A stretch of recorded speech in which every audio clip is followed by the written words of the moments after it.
Il a mis Jacques et Pierre en prison. Et on a fait sortir Jacques. On dit que c'était le frère de Jésus. Et il a fait sortir.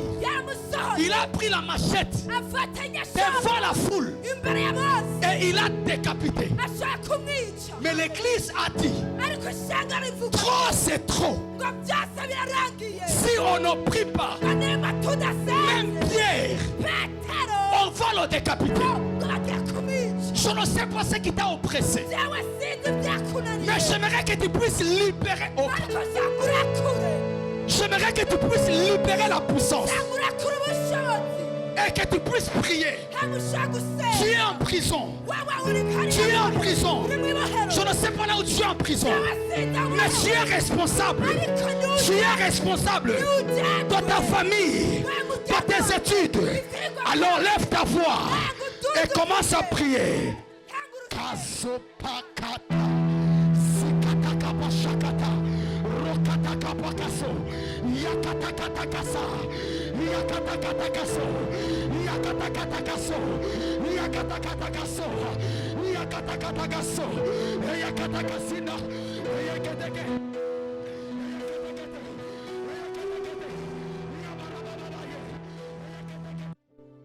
Alléluia. Amen. Alléluia. Est-ce que quelqu'un a prié suffisamment?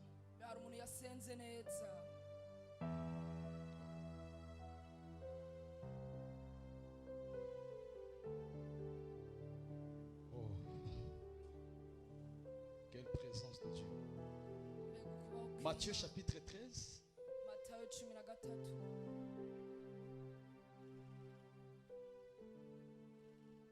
Aïe aïe aïe. De la présence de Dieu, il faut être comme des enfants. Amen. Dans sa présence, il faut être comme des enfants. Ne regardez pas tes habits, tes ustensiles, tout ce que tu as mis sur tes habits. Mais il faut te laisser aller. Il faut te laisser aller par l'Esprit de Dieu. Il faut te laisser conduire par l'Esprit. Ceux qui sont conduits par l'Esprit de Dieu sont fils de Dieu. Même pendant la lecture, tu peux être rempli et recevoir ta part. Oh.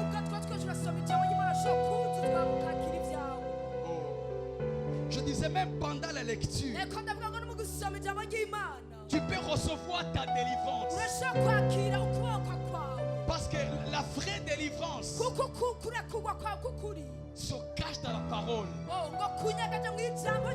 Il a dit dans leur détresse, dans leurs problèmes, ils ont crié à l'Éternel. Et il envoya sa parole. Et sa parole les guérit. Autrement dit, sa parole les délivre. La délivrance, la visitation, la libération est cachée dans la parole. Ils ont crié à l'Éternel. Mais Dieu, il n'est pas descendu. Mais Dieu, il a envoyé sa parole. Mais je pose une question.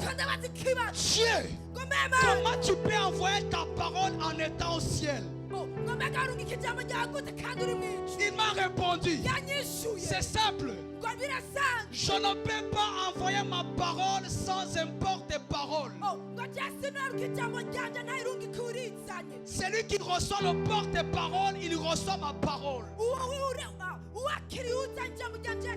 Autrement dit, celui qui vous reçoit me reçoit. C'est ta façon de recevoir la parole ce soir qui va déterminer la délivrance dans ta vie.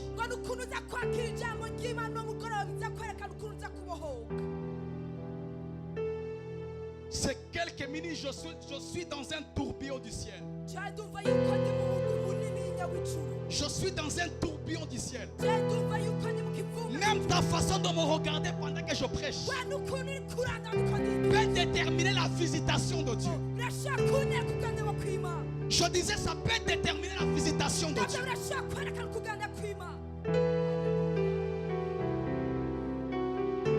Oh, Kabash, Kabash, Kabash, Kabash, Kabash, Kabash, Kabash.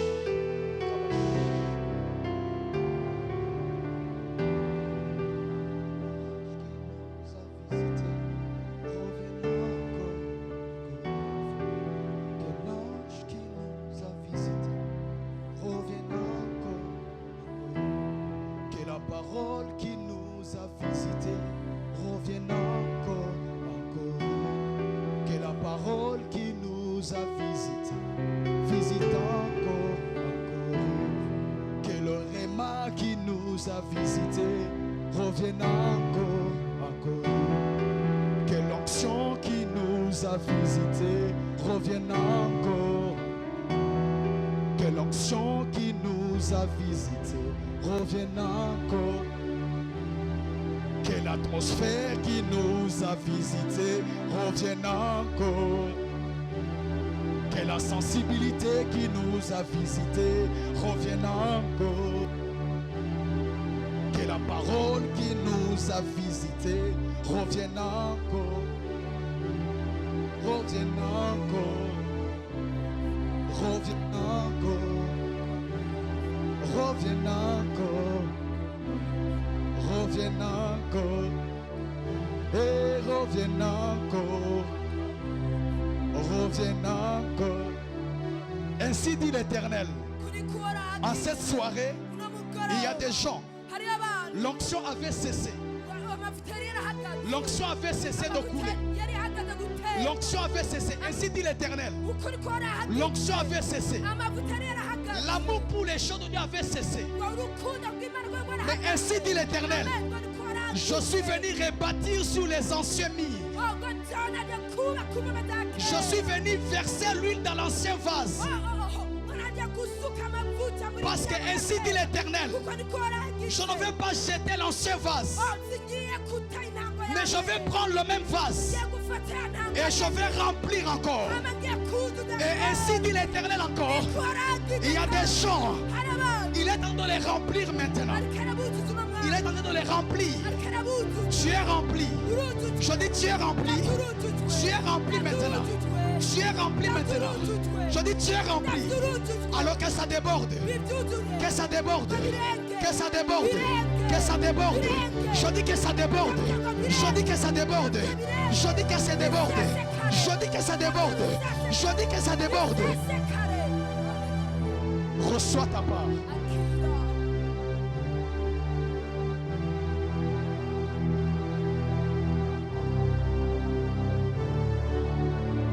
Que ça déborde.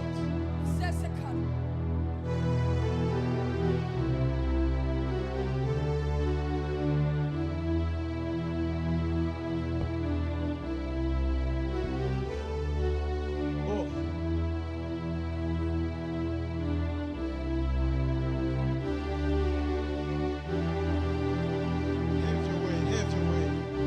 Fais ce que tu veux.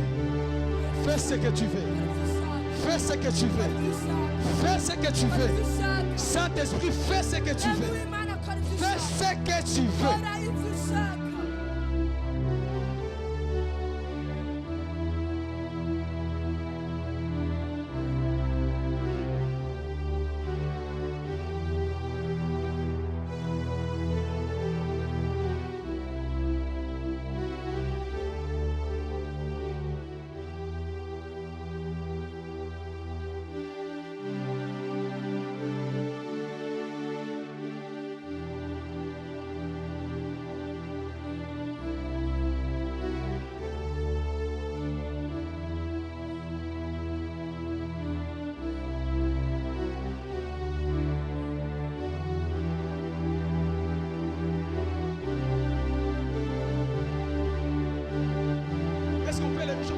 Ce qui se passe.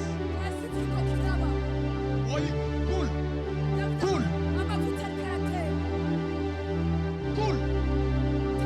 Si tu sens envie de faire l'offrande, fais l'offrande. En ce moment, c'est la sensibilité. Hey, je sens une onction bizarre. Je sens une onction bizarre. Lève les mains.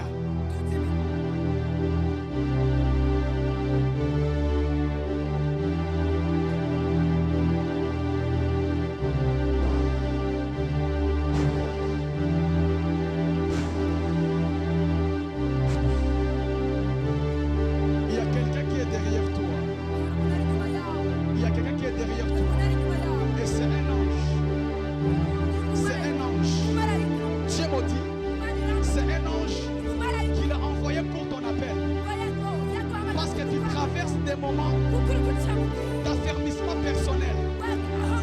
Je te vois en train de faire les études bibliques, mais personnelles. Dieu me dit, continue, parce qu'il y a un ange que Dieu envoie. Et j'entends son nom. J'entends Lia. Lia. Dieu me dit, c'est un ange que Dieu envoie pour te soutenir dans ton ministère et dans ton appel. Et c'est un ange puissant. Il est derrière toi. Et il déploie les ailes.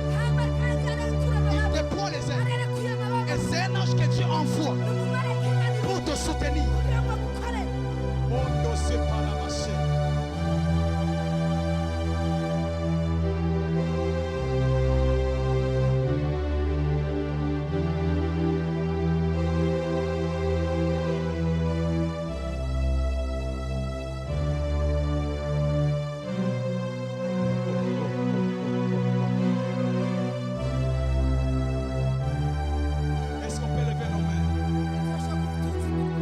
Parle à Dieu.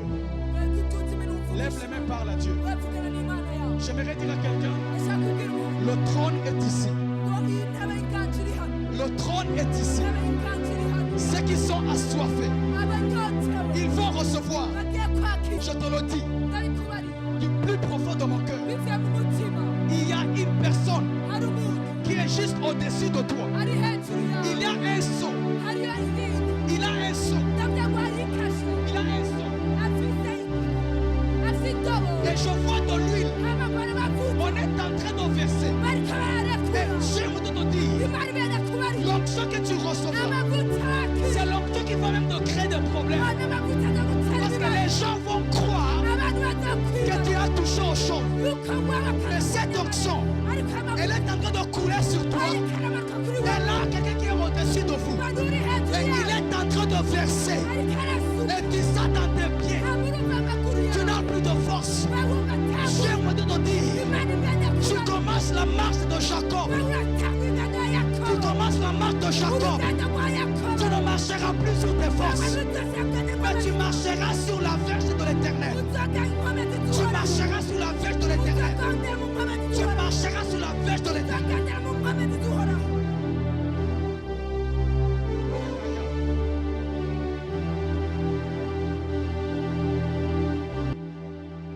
Lord, we lift your name on high.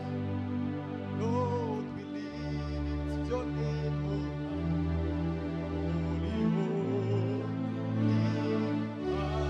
Oh, Lord, we lift your name. Lord, we lift your name.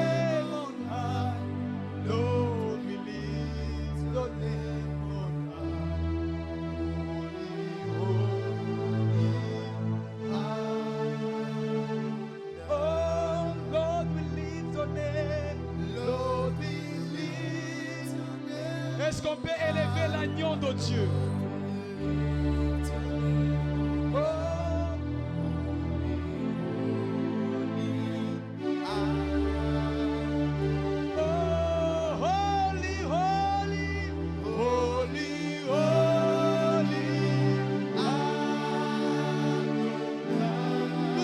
La sainteté de Dieu, holy, holy, holy, oh, holy, holy, holy, holy, oh, Lord, we lift your name on high. Lord, we lift your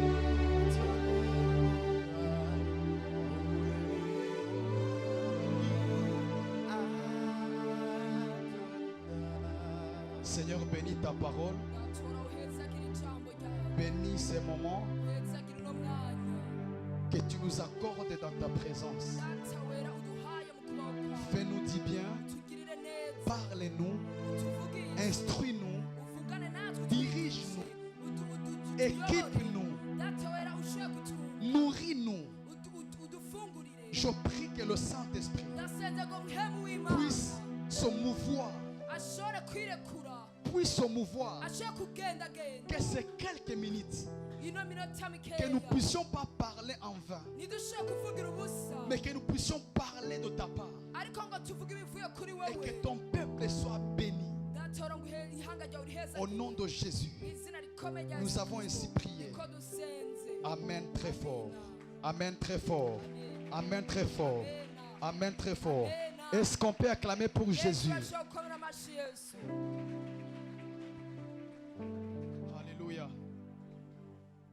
Mettez-vous dans la présence de Dieu. Alléluia. Amen, amen. Je vais lire pour vous, c'est le même texte de Matthieu 13, 24 jusqu'au verset 30.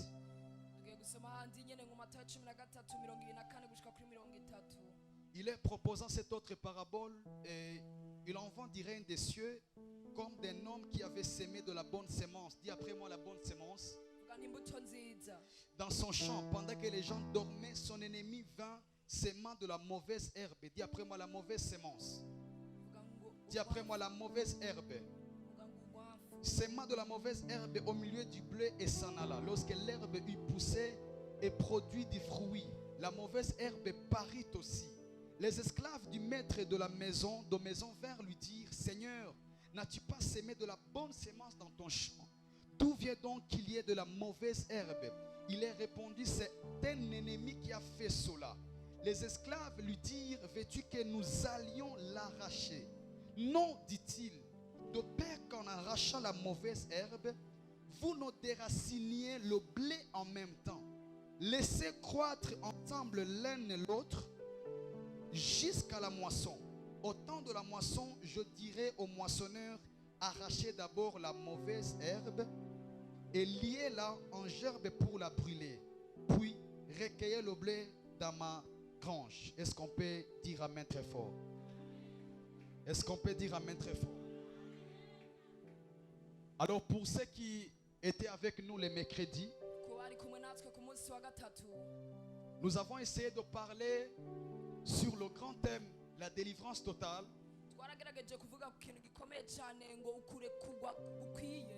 Alléluia. La délivrance totale, c'était ça le thème, le grand thème. Mais par la grâce de Dieu, j'ai essayé de donner le sous-thème que j'ai intitulé la connaissance, virgule, voie par excellence pour vivre sa délivrance totale.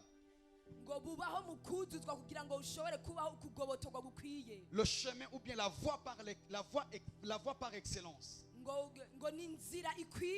La bonne voie, voilà. La bonne voie pour vivre sa délivrance totale. Amen, amen. Amen, amen. Alors j'ai essayé de donner des points ou bien d'étirer. Alors dans cette parabole, j'ai essayé d'expliquer premièrement par rapport au contexte, parce que tout texte hors de son contexte peut tirer des prétextes.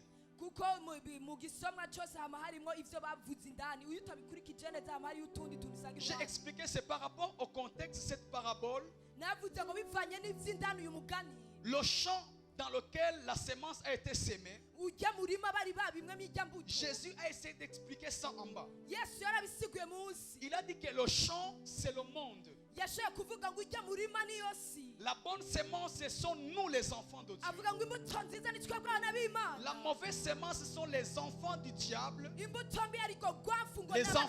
les enfants de l'ennemi. Et l'ennemi, c'est le diable. Alors si je t'explique ou bien si je te prêche en te disant que le champ, c'est le cœur qui doit recevoir ces deux semences,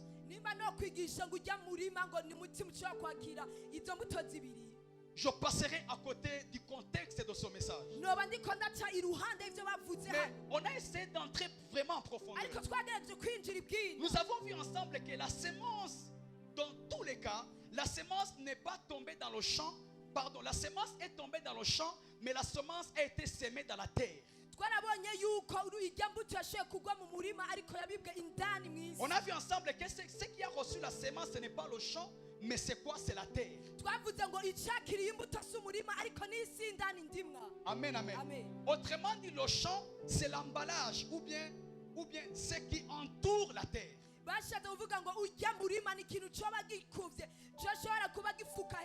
Alors, en essayant de voir la parabole qui vient en avant, on a vu ensemble que c'est la parabole où Jésus essaie de nous parler de 4 terres.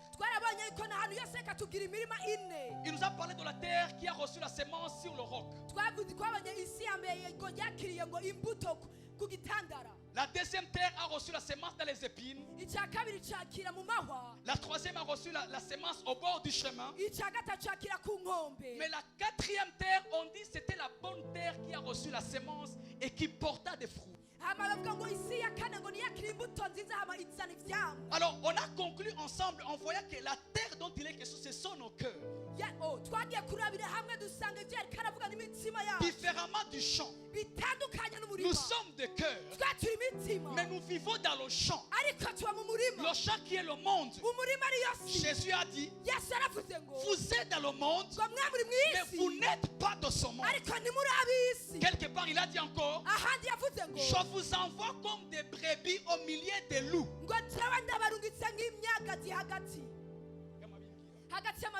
Amen, amen.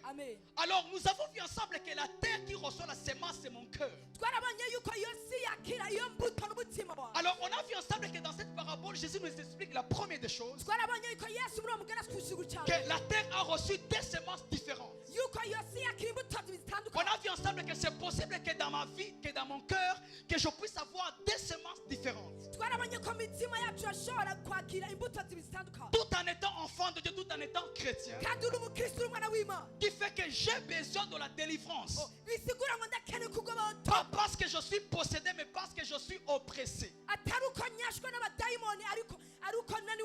La deuxième des choses, nous avons vu ensemble que Jésus, il attire notre attention sur leur croissance malgré que ces deux semences se diffèrent.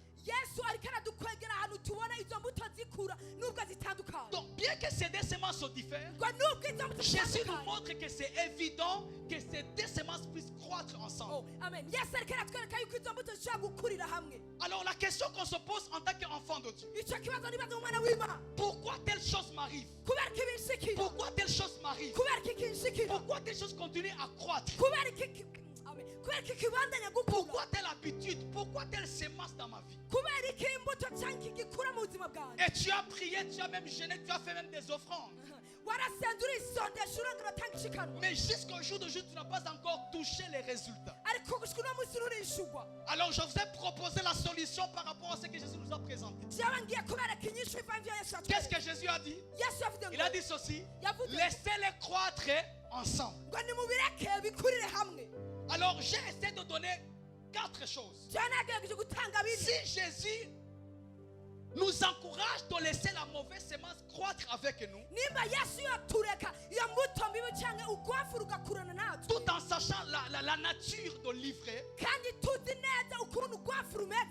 je vous ai parlé que l'ivraie c'est une herbe qui gêne la croissance du céréal ou bien du blé.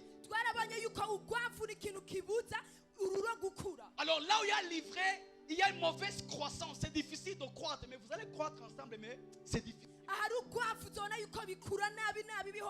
C'est ce qui fait que tu verras la vie d'un enfant de Dieu après 2 ans, après 3 ans, 5 ans. Tu as combien d'années dans la vie chrétienne? J'ai 5 ans, j'ai 10 ans. Mais tu regardes la vie chrétienne, cette personne, il ne t'inspire pas. Si, il n'est pas vraiment ce qu'on appelle la lumière du monde ou bien le sel du monde.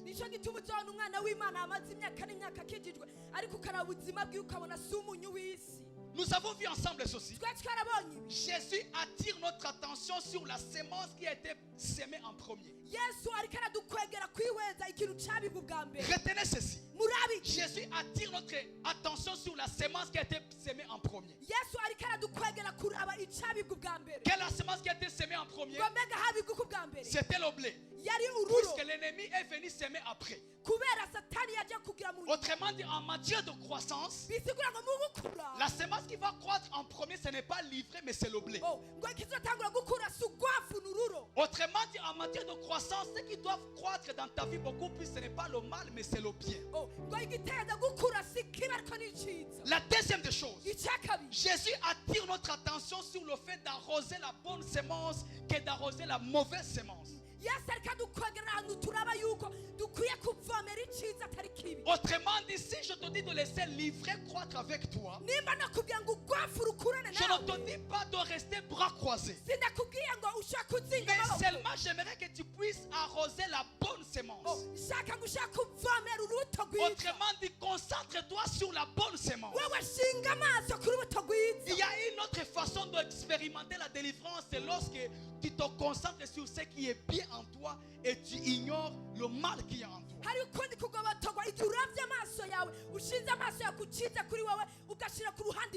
Troisièmement, j'ai dit que Jésus attire notre attention sur le fait de se préoccuper beaucoup plus sur la croissance de la bonne sémence que de la mauvaise sémence.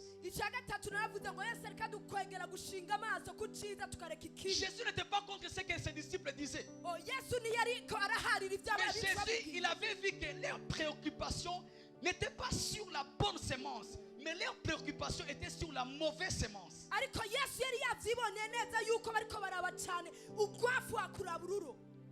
Vous allez voir dans 2 Rois, chapitre 6, verset 15 à 17. Le serviteur du prophète Élisée, il sort dehors, il voit l'armée. Il dit, maître, nous sommes attaqués. Mais le prophète, il dit, t'inquiète. Il a prié pour lui. Il a dit que tes yeux s'ouvrent. Et il a vu l'armée qui les entourait. Et Élisée lui a dit, ceux qui sont avec nous sont plus nombreux que ceux qui sont contre nous.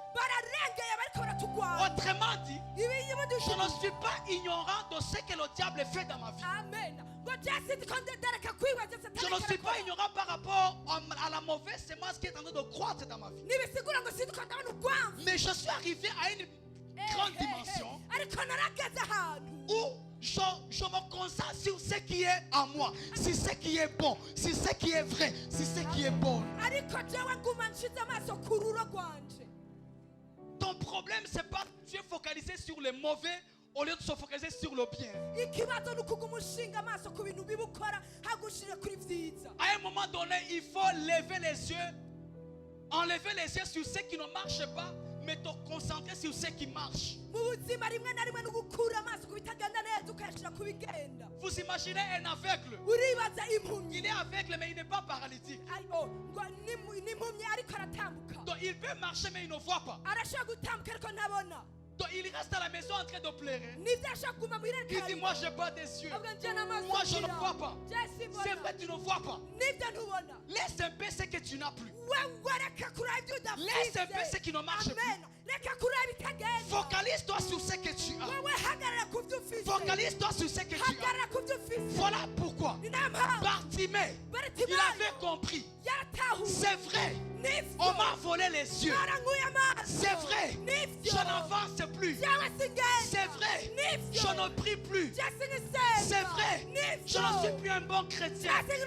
C'est vrai, rien ne marche dans ma vie. Mais il y a une chose que le diable avait oublié dans la vie de Bartimée.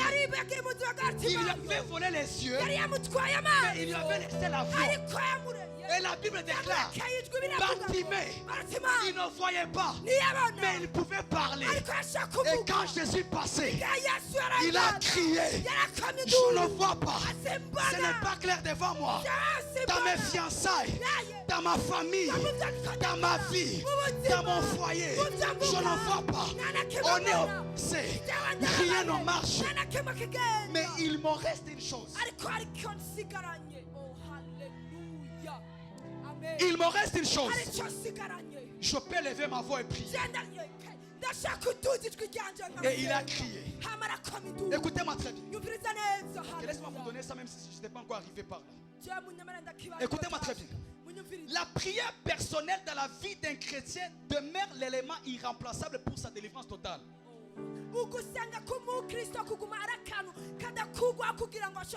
Je répète, la prière personnelle dans la vie d'un chrétien restera toujours l'élément irremplaçable pour sa délivrance totale.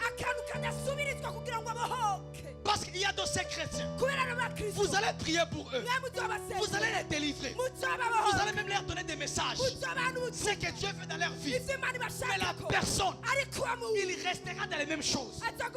Autrement dit, tu es le gardien de ta propre âme. Tu es le gardien de ta propre vie.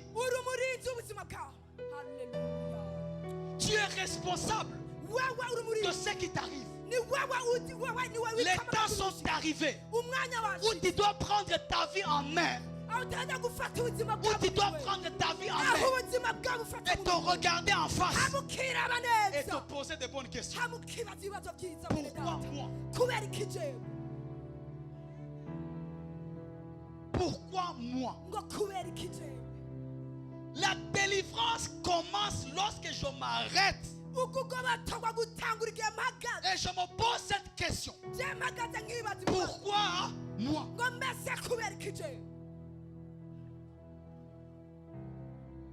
Cela va te permettre de ne pas perdre ton temps lorsque tu viens à l'église. De regarder telle soeur, de regarder tel frère, ce qui ne marche pas dans sa vie, ce qui ne marche pas dans l'autre. Mais tu vas te concentrer sur ta vie. L'apôtre Paul il dit dans son livre aux Hébreux, nous ne sommes pas de ceux qui se retirent pour se perdre, mais de ceux qui persévèrent pour gagner leurs âmes. Il continue en disant ceci: puisque le jour de l'enlèvement approche, continuez à vous rassembler. Si tu comprends cela, tu ne viendras plus à l'église sans la Bible, sans un carnet, sans un stylo. Tu sais que c'est ma vie. C'est ma vie. Non, non, non. C'est ma vie qui est en jeu. Je dois bien gérer ma vie. Je ne suis pas venu pour l'autre. Je suis venu for my life.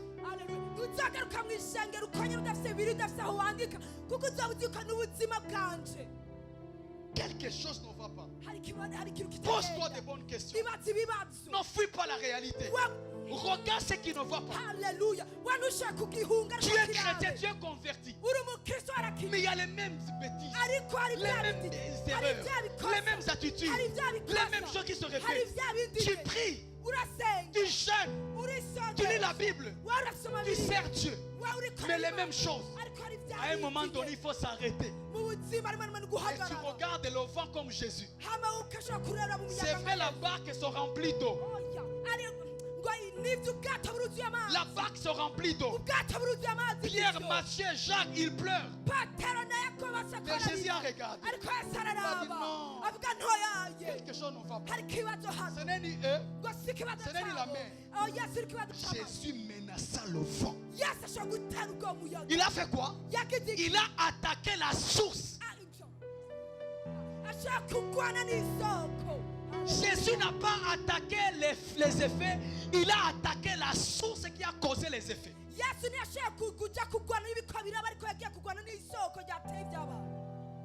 Donne-moi un amen bien. Alléluia. Quatrièmement, Jésus veut attirer notre attention sur l'absence de gardiennage autour du champ.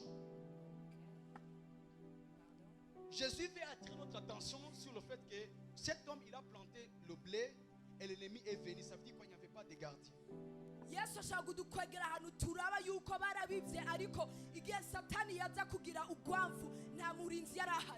Ça veut dire quoi? En Israël, à chaque fois qu'il y a un champ, à chaque fois qu'on fait la sémaille, on doit laisser les gardiens. Même dans la vie normale aujourd'hui. Pas seulement à Bilimani, même ici dans la ville, là où il y a des champs, on laisse toujours des gardiens. Mais cet homme, il a planté la sémence. Et on dit qu'il est parti dormir. L'absence de quoi? L'absence du gardiennage. L'absence du gardien. Prophétiquement, ça veut dire quoi? L'absence d'une vie continuelle de prière.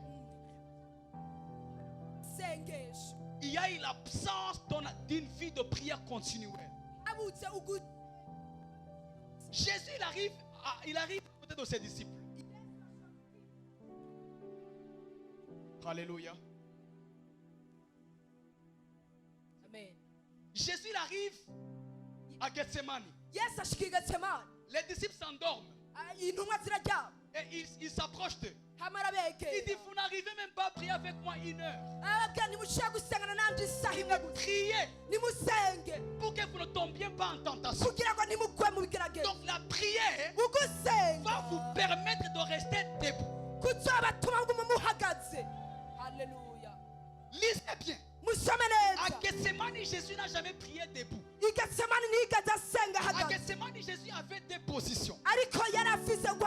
Soit à genoux, soit la face contre terre. Amen, amen. Retenez ceci. Ne peut tomber que celui qui est debout.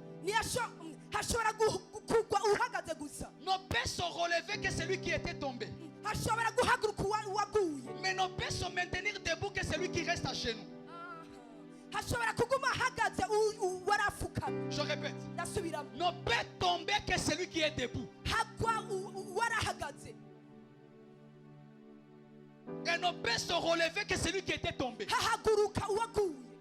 Mais ne peut se maintenir debout que celui qui se maintient à genoux. Parce que quand on est à genoux, on ne reste pas sur 2 pieds, mais c'est sur 4 pieds. Oh, les genoux et les mains.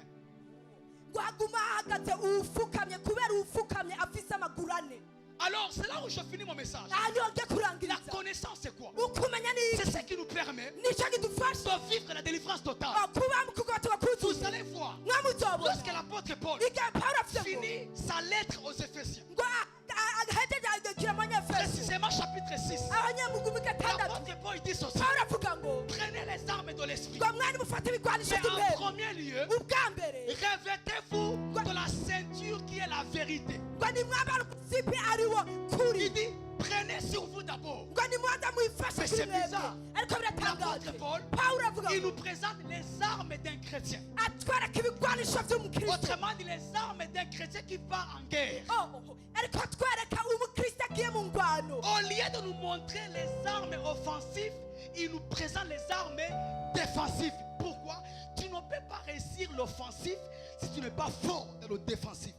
Et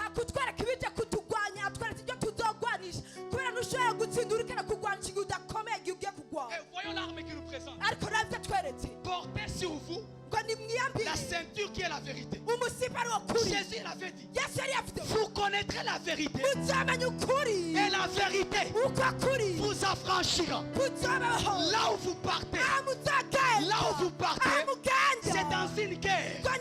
Mais la chose qui va vous permettre de réussir la guerre, de réussir la vie chrétienne, d'être fort dans la sainteté, dans la crainte de Dieu, dans la prière, dans la repentance, dans le jeûne, dans la consécration, dans les chantres, dans le protocole. Ce n'est pas d'abord la prière, mais c'est quoi? La connaissance de la vérité. Pourquoi? La ceinture nous permet à quoi? La ceinture nous permet à maintenir, à retenir la bille qui couvre la nudité.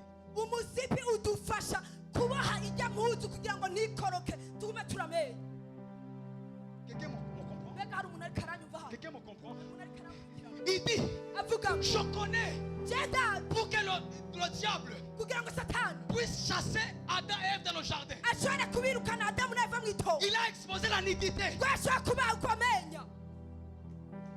Il a exposé la nudité. Mais là où vous partez, le diable il sait que dans la présence de Dieu, la nudité est un mystère. Mais là je vous donne un mystère. Ouvrez-vous et mettez la ceinture. Autrement dit, la vérité de la parole de Dieu.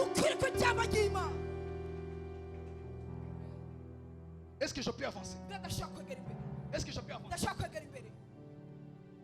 Maman Nadia, quelque chose m'a béni. Jésus, il veut aller là, il veut mourir. Il rassemble les disciples à la Sainte Seine. Et il les lave les pieds. Il les lave quoi? Les pieds. Les commentateurs bibliques disent aussi que leurs pieds avaient de la poussière. Parce qu'à l'époque, on portait les sandales. Autrement dit, quand il les a lavés, ils avaient vraiment de la poussière. Et vous savez, le premier Adam, il a été créé par la poussière. Quelqu'un a l'écharpe? Quelqu'un peut m'aider avec l'écharpe? Oh, sois souple. Merci. Comment l'ordre fatigue. Amen. Yes. Pour Israël. Des ceintures pour tenir les robes, pour permettre à les robes de ne pas s'agiter à contre-vent. Alors, quand il a fini de les laver les pieds, il a pris sa ceinture, qui est l'image de la vérité. Quand il les a lavé les pieds, c'était l'image de les introduire dans le ministère apostolique. Il a pris la vérité et il a collé, il a essuyé. Autrement dit, la vérité, qui est la sémence de la parole de Dieu, a été sémée dans la poussière. Je répète, la vérité. Oh my God. La vérité doit être mélangée avec la poussière, doit être sémée dans la poussière. Mais la poussière est en connexion avec les pieds. Jésus a dit, béni soit celui qui amène la bonne nouvelle. Béni les pieds de ceux qui apportent la bonne nouvelle. Il dit dans Éphésiens, portez sur vos pieds les chaussures qui sont la bonne nouvelle. Autrement dit, nous sommes appelés à aller. Nous sommes appelés à avancer. Mais ce qui va nous permettre d'arriver loin, c'est d'abord la vérité doit être mélangée, doit être sémée.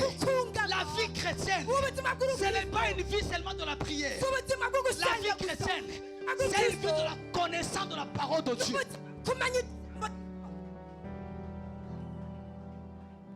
Mais bizarrement, maman, quand il finit de les laver, les disciples n'ont pas compris. Et il leur dit ceci: vous comprendrez cela après. Pourquoi? Il les a lavé les pieds, mais il nous les a lavé les genoux. À Gethsemane, au lieu qu'ils posent leurs genoux à terre, ils s'endormirent. Voilà pourquoi on ne peut laver les genoux que de celui qui les a posés à terre. Autrement dit, la vérité et la vie chrétienne, la vérité qui doit être plantée dans la bonne terre doit être soutenue par les genoux. Voilà pourquoi la plupart, ils sont sauvés. Ils sont sauvés. Ils sont chrétiens. Ils entendent la parole. Mais leur parole s'envole. Pourquoi? On les fait tomber facilement. Mais c'est lorsque, quand il est parti, à la Pentecôte, ils étaient obligés de se mettre à genoux pour mélanger la vérité Alléluia. Amen. Est-ce que ça passe? Pour mélanger la vérité et la vie chrétienne. Alléluia. Amen, amen. Je n'ai pas fini ma matière, mais j'aimerais m'arrêter par ici. Retenez d'abord ceci. La délivrance, c'est quand toi-même te poses la question. Pourquoi? Quand tu viens de te poser la question, ne regarde pas quelqu'un d'autre. Mets-toi à genoux. Commence à prier. Prie pour ta délivrance. Prie pour ta délivrance. Prie pour ta délivrance. Prie pour ta délivrance. Que Dieu bénisse sa parole. Acclamez très fort. Acclamez très fort. Acclamez très fort. Est-ce qu'on peut baisser nos têtes de la prière? Baissons nos têtes de la prière.